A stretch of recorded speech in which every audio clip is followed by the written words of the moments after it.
बेसन पिठाचे लाडू बनवताना सर्वप्रथम पॅनमध्ये 2 चमचे साजूक तूप घालून नंतर 1 मोठी वाटी बेसन पीठ घालून घ्यावे. ते मंद आचेवर पीठ भाजून घ्यावे. पीठ भाजत असताना अजून 2-3 चमचे तूप टाकून घ्यावे.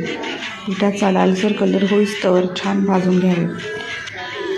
मिश्रण पातळ दिसायला लागले की गॅस बंद करून 5 मिनिटे मिश्रण थंड होऊ द्यावे. त्यानंतर ज्या वाटीने पीठ घेतले त्याच वाटीने पिठी साखर अर्धी वाटी घ्यायची.